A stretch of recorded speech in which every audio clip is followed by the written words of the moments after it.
बिल्ली मौसी का मोहल्ला। एक छोटे से गांव में एक बहुत ही समझदार और थोड़ी सी चंचल बिल्ली मौसी रहती थी। सफेद और काले रंग की बिल्ली मौसी पूरे मोहल्ले की चहेती थी। बच्चे उन्हें मौसी कहकर बुलाते थे और हर शाम उनके पास आकर कहानियां सुनते थे। मौसी का घर एक बड़ी सी नीम के पेड़ के नीचे था। घर के पीछे एक छोटा सा बगीचा था जिसमें मौसी टमाटर, धनिया, मिर्च और कई रंग बिरंगे फूल उगाती थी। लेकिन उस बगीचे में एक रहस्य था, एक छुपा हुआ दरवाजा जो दिखता नहीं था। नन्हा चूहा और खोया गेंद। एक दिन चीकू नाम का नन्हा चूहा बिल्ली मौसी के बगीचे में खेल रहा था। उसकी छोटी सी लाल गेंद झाड़ियों में जा छिपी। जब वह गेंद ढूंढने गया तो झाड़ी हटी और उसके नीचे एक चमकता हुआ छोटा गोल दरवाजा दिखा। चीकू ने डरते हुए दरवाजा खोला और झांका और फिर चिल्लाया, मौसी मौसी, जल्दी आइए, यहाँ कुछ जादू जैसा है।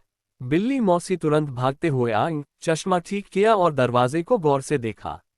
उनके चेहरे पर मुस्कान फैल गई। लगता है आज समय आ गया है, मौसी बोली, तुम्हें मेरा जादुई बगीचा दिखाने का। जादुई बगीचे की दुनिया। दरवाजा खुलते ही सब कुछ बदल गया। वो एक जादुई बगीचा था जहां फूल बात कर सकते थे, सब्जियां नाचती थीं और तितलियां गाना गाती थीं। वहां गाजर बोली, नमस्ते चीकू, तुम्हारा स्वागत है। चीकू चौंक गया, पर मौसी हंसने लगी, ये सब मेरे पुराने दोस्त हैं।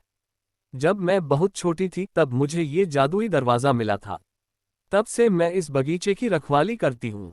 जैसे जैसे वो अंदर गए, चीकू ने देखा कि वहां एक बड़ा सा पेड़ है जिसके नीचे एक पत्थर की किताब रखी थी। जादू की किताब और पहला संकट। बिल्ली मौसी ने बताया कि ये जादू की किताब है जिसमें हर फूल, हर पौधे का जिक्र है। लेकिन अचानक किताब से धुआं निकला और एक काली परछाई उभरी। झाड़ूबू आ गया, मौसी ने चिंतित होकर कहा। झाड़ूबू कौन? चीकू ने डरते हुए पूछा। एक पुराना शरारती जादूगर जो बगीचे को पत्थर में बदलना चाहता है। कई सालों से बंद था, अब शायद वापस आ गया है। बच्चों की टोली और मिशन बचाओ।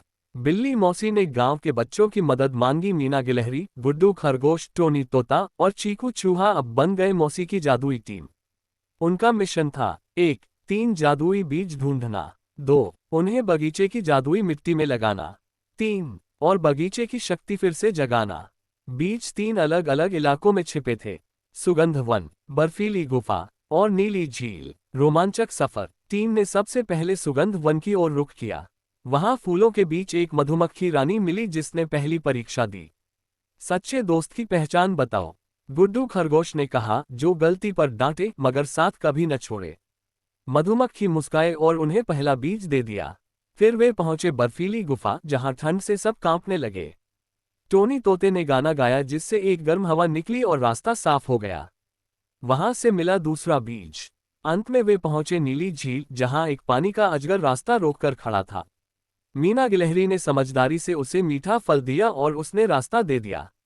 उन्हें मिला तीसरा बीज, बगीचे की रक्षा। तीनों बीज लाकर बच्चों ने मौसी के साथ जादुई मिट्टी में बो दिए। आसमान से रोशनी गिरी, धरती कांपी और बगीचा फिर से खिल उठा। झाड़ूबू एक बार फिर निकल कर आया, लेकिन अब बगीचे की शक्ति और बच्चों की दोस्ती ने उसे हरा दिया। वो चिल्लाया और धुएं में गायब हो गया। अंत बगीचा बना स्कूल। अब वो बगीचा सिर्फ मौसी का नहीं था, वो सभी बच्चों का जादुई स्कूल बन गया जहां फूल पढ़ाते थे, पत्ते गिनती सिखाते थे और हर सब्जी एक कहानी सुनाती थी। बिल्ली मौसी हंसते हुए बोली, जहां दोस्ती, समझदारी और हिम्मत हो, वहां हर संकट हार जाता है। शिक्षा। सच्चे दोस्त हमेशा साथ निभाते हैं। समझदारी और धैर्य से हर मुश्किल हल हो सकती है। प्रकृति हमारी सच्ची दोस्त है, उसकी रक्षा करना जरूरी है।